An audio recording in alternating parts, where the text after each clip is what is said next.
I would say that some of my core values are really around innovation. So I like to be innovative, I like to drive change. I like to think also I'm very inclusive, so I will try as much as possible to work with and use teams as much as I can possibly do in my own organization, broadly in Cisco and throughout industry.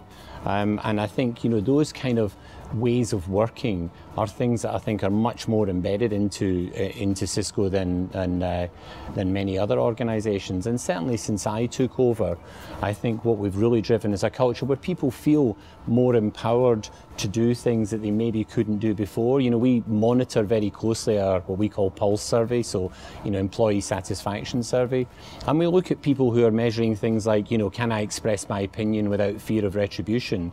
That's massively moved up since I took over. It took a year or so to get it going, but once we've got it going, we feel that people can express their opinion, can actually drive their own innovation into the organization. And let's face it, if you're going to have good people, you want to get the best out of them if you possibly can.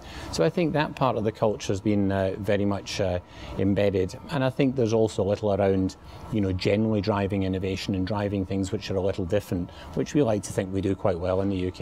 If we look at what we've done here in East London and with the Olympics legacy, we genuinely thought, well, we can be part of the Olympics. That's a good thing for us to do because it's great as a company to be involved in such a great event. But if we could leave a lasting legacy for the next 5 years and beyond, that's powerful. And so we created an initiative called the Big Initiative. And that Big Initiative is about driving innovation, entrepreneurship, growth, and really driving a skills agenda throughout the whole of the UK and Ireland. Because actually, if I leave a legacy or I measure myself against how I do business, but also the effect my business has, that's powerful. Skills is a great example of that, but also building an organization that people want to work for. How, can I build an organization that people want to join, that's got great people when they do join, and it actually inspires everyone to do better? That's a great way of measuring yourself. Well, interestingly enough, I became CEO in August 2008, which was a kind of interesting time to do that because, of course, it was a few weeks before Lehman's went bust. So having been in an organization that was very rapidly growing, like most organizations were, with financial services and the internet and so on, not that all stopped, but a big portion of it actually stopped, and many of the banks obviously stalled. So a big challenge was to come into an organization, have something built, very fragile. I had this vision of it being like a boat that somebody had built out of matchsticks for the last 10 years, and suddenly bits of it fell apart in my hands. And you have to, when that happens to you, you have to recognize that, one, you control what you can control. So, don't imagine the world the way you want it to be, imagine it how it is and deal with it. I think you also learn in those tricky times what to do with people, how to be calm and how to influence them, because again, as you become a leader, you recognize more that every nuance of everything you do is watched by your people and by people outside. So if I'm panicking, guess what? Everybody thinks the ship is sinking. It's not, clearly not. It's a very powerful and capable organization. And so my job was really to help calm the waters, help people through those difficult times. I learned an enormous amount from that, about continually communicating, about making sure that people understood where we were. And I think that's very powerful in business. Well, my personal philosophy has always been about inclusion. Trying to make sure I empower people as much as possible. I know we all say that, but if you empower someone, then you generally need to give them the responsibility. Because if you empower someone but don't give them the responsibility and accountability, frankly, they assume you're always looking over their shoulder. But if you genuinely give people the accountability and responsibility, what you always find is that people flourish, and you'll find people come up through the organization. I hope, and I'm pretty certain that is the culture inside Cisco in the UK and Ireland. We genuinely feel that people, if I give people that opportunity, one of my key mantras is I'll give someone a job and tell them that it's their business for them to run. I wouldn't have given them the job if I didn't want them to run that business. It's not for me to run it over their shoulder. And I think that's become very much the mantra inside the organization. So people who are willing to take that challenge, take it. Those who are not, probably go and do something else. So Phil's style of leadership, I think, I often, when I look at leaders, I think about the 4 E's as I talk about. So talk about energy, energizer, execution, and edge. And I think he encapsulates all of those things. I think it was Jack Welch who originally came up with those 4, so pretty impressive 4. And I think the event that sort of saw me see that in Phil was a leaderboard challenge that was done. So if I just describe what that was. So in March of last year, Phil spoke to me and said, we're thinking of getting some CEOs together to do a triathlon. And I thought, okay, that's quite interesting. That sounds a bit of fun. And I just thought it was a passing comment. I wasn't sure it was ever going to come off. And November last year, he got it together and said, do you want to be part of it? I said, yeah, it would be great. And he got 30 CEOs together to do a triathlon with him to try and raise awareness around a charity, Sport Relief, to try and get people fit. Right, it's a great message if CEOs are keeping fit and being able to run their businesses and do that. It's quite inspiring.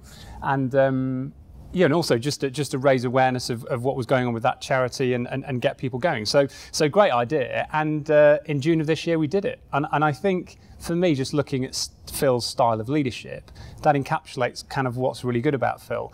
The edge, coming up with that idea, coming up with an idea which is completely different and outside of the norm for what a CEO would do, trying to form a community of partners and customers to go and achieve something. The energy to do it, you know, training for a triathlon is pretty tough. And running a company and training for triathlon at the same time, that's pretty amazing. That whole thing about energizing others, so energizing other people to get motivated and get excited about doing it, he demonstrated that.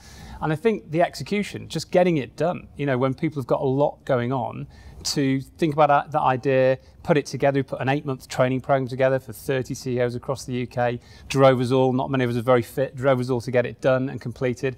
We ended up raising £250,000 for Comic Relief, the Sport Relief charity. And yeah, it was a great success. And I think that perhaps embodies Phil's style of leadership and what's his, you know, his style and what he can achieve.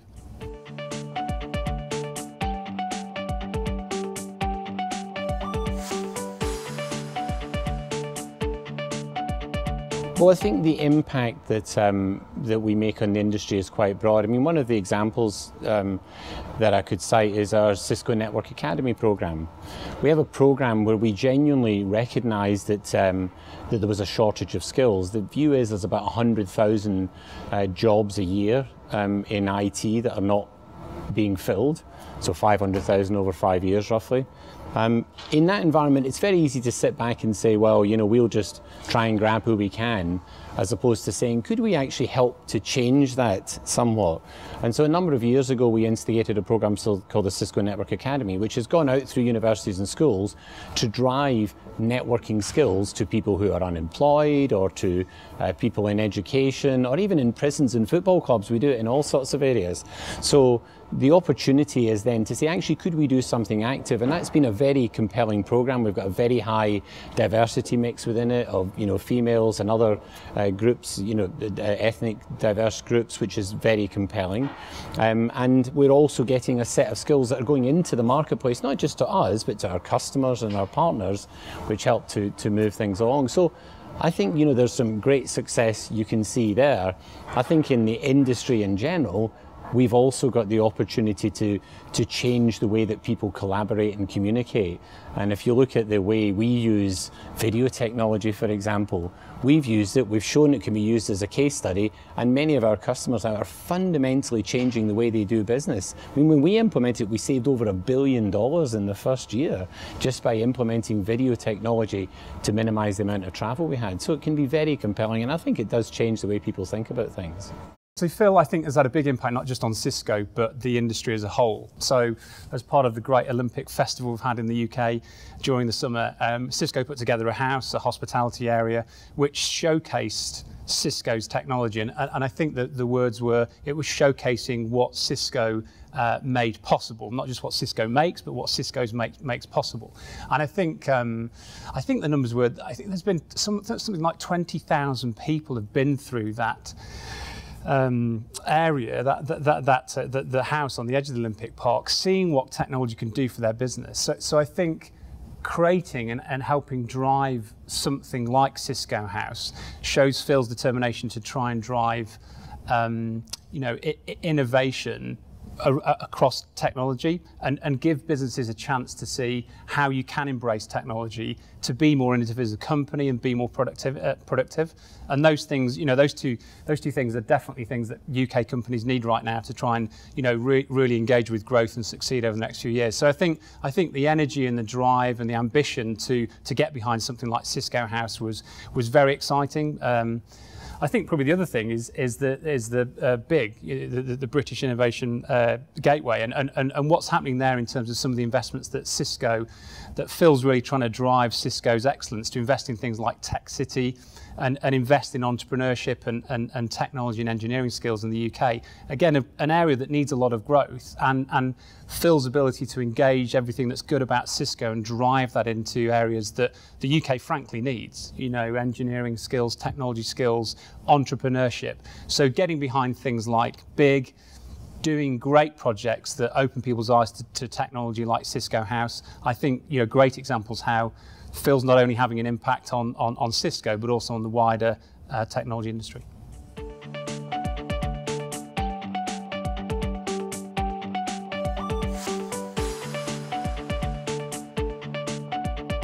Interestingly, I often do get asked the question about as to whether I have a role model or a hero or whatever who I might inspire what I am as a leader today.